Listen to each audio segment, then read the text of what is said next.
صدق اللہ مولانا العظیم۔ محترم حاضرین، کسی محنت، مشقت یا تعلیم کے بارے میں فیصلہ کرنا ہو یہ ٹھیک ہے یا غلط، اس کے نتیجے پر غور کرنے کی ضرورت ہوتی ہے۔ اگر وہ کوشش ٹھیک ہے، وہ محنت برابر ہے، نتیجہ اچھا ہوگا۔ اگر کسی محنت و مشقت کا نتیجہ برا اور ذلت اور ناکامی نکلتا ہے، خواہ وہ کوشش کتنی بھی بڑی ہے، لیکن اس کے نتیجے کی ناکامی بتاتی ہے وہ کوشش غلط تھی۔ ہمارے ہاں ایک عقیدہ چلا آ رہا ہے کہ جس زمرے میں اولیاء اللہ پائے جاتے ہیں آپ اس کو حق تسلیم کریں، جس میں اولیاء اللہ نہیں پائے جاتے اس کو آپ حق تسلیم نہ کریں۔ مدرسے بے شک ہوں، داڑیاں بے شک ہوں، کرتے لمبے بے شک ہوں، لیکن اگر ان میں اولیاء اللہ کا وجود نہیں ہے تو پھر وہ طبقہ حق پر نہیں ہے۔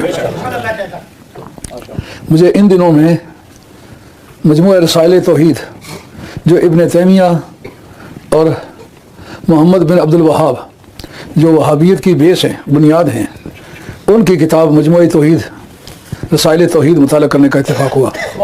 انہوں نے اس کتاب کے آخر میں ایک رسالہ لکھا ہے، کرامات۔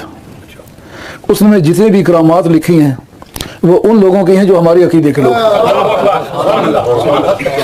باوجود اس کے کہ تم ہمارے عقیدے کو تسلیم نہیں کرتے ہو، لیکن جن کی کرامتیں بیان کرتے ہو سچی سمجھ کے بیان کرتے ہو نا، جھوٹی سمجھ کے تو نہیں بیان کرتے ہو نا، تو پھر جو ان کا عقیدہ اس کو حق مانو نا۔ ان کی بزرگی اور کرامات تسلیم کرنے کے بعد تمہارا یہ کہنا کہ ہمارا یہ عقیدہ یہ ٹھیک ہے، یہ غلط ہے سراسر۔ مثال کے طور پر مشکات شریف کے باب الکرامات کے اندر حدیث آتی ہے، اور اس کو انہوں نے اپنی کتاب کے اندر بھی لکھا ہے۔ جب نہاوند کے پہاڑوں میں اسلامک آرمی لڑ رہی تھی، جمعے کا دن تھا، حضرت فاروق اعظم ممبر پر تھے، حیدر قرار سامعین میں سے تھے۔ انہوں نے اونچی آواز سے کہا، یا ساریتو الجبل، یا ساریتو الجبل، 3-4 مرتبہ یہ کلمہ دہرایا۔ تو کچھ صحابہ جو بیٹھے ہوئے تھے، ہر ایک صحابی کی ایک طرح تربیت نہیں ہوئی، نہ سارے تابعین کو ایک کلاس میں بٹھا کے تربیت کی گئی، بعض باتیں وہ سن سکے، بعض نہیں سن سکے، اس لیے اس طرح کی کمزوریاں بعض حالات میں پائی گئی ہیں، لیکن وہ متفق رہے ہیں سارے صحابہ کے ساتھ۔ جس کا مطلب یہ ہے کہ کسی کا علم کچھ بھی ہو مگر صحابہ کی اکثریت کے ساتھ ان کا اتفاق رہا ہے۔ اسی طرح دور حاضر میں اگر کسی آدمی کے عقیدے میں کوئی کمزوری بھی ہے لیکن وہ اہل حق کے ساتھ اٹیچ رہتا ہے، اس کا عقیدہ صحیح سمجھا جائے گا۔ جو سامعین تھے ان میں جناب حیدر قرار بھی تھے۔ بعض لوگوں نے کہنا شروع کیا کہ عمر پاگل ہو گیا ہے، یہ پاگلوں والی بات کرتا ہے، بندہ سامنے کوئی نہیں ہے، ساریہ تو 1000 میل سے زیادہ دوری پر ایک جنگ لڑ رہا ہے، وہ سالار لشکر ہے، اس کو کہنے پہاڑ پہ چڑھ جا، یہ پاگلوں والی بات ہے، اس کے اندر دانش و بینش کا کوئی تعلق نہیں۔ جناب حیدر قرار فرماتے ہیں یہ الفاظ واپس لو، غلط کہتے ہو، یار یاروں کو پہچانتے ہیں، اولیائی فی قبائی لا یعرفہم غیری، حدیث قدسی ہے کہ اولیاء اللہ میری قدرت کے چوگے کے نیچے ہیں، ان کو میں پہچانتا ہوں یا اس چوگے کے نیچے جو دوسرے وہ ان کو پہچان، باقی نہیں پہچانتا۔ جناب حضرت قرار نے کہا نہیں یہ بات غلط کہتے ہو۔ حضرت عمر فاروق کا یہ دیکھنا اور آواز دینا، چند دنوں کے بعد جب آرمی کے لوگ آئے انہوں نے خوشخبری حضرت عمر فاروق رضی اللہ عنہ کی بارگاہ میں پیش کی کہ جمعے کا دن تھا، این نماز جمعہ کا وقت تھا، ہمیں آپ کی آواز سنائی دی جو کہہ رہی تھی اے ساریہ پہاڑ پہ چڑھ جاؤ، وہ ہم نے سنی اور اس کی ہم نے پیروی کی۔ ہم پہاڑ پر چڑھے، دیکھا کہ پیچھے سے دشمن آ رہا ہے۔ ان کا پروگرام یہ تھا کہ آرمی سامنے کی طرف لڑ رہی ہے، پہاڑ کے دامن میں ہے، اوپر سے 200 ٹن کی چٹانیں لڑکائیں گے، ایک ایک چٹان کئی 100 آدمیوں کا خاتمہ کر دے گی، تو اس طرح ہم میدان مار لیں گے۔ ادھر مالکوں نے چیک کیا اس کو کہ ہماری آرمی کے خلاف یہ تدبیر ہو رہی ہے، یہ تدبیر ان کے دلوں میں تھی، جس نے یہ کرامت تسلیم کیا اس نے یہ مانا ہے نا کہ آل اللہ دلوں کے بھید جانتے ہیں۔ بندگان خاص علام الغیوب احذروہم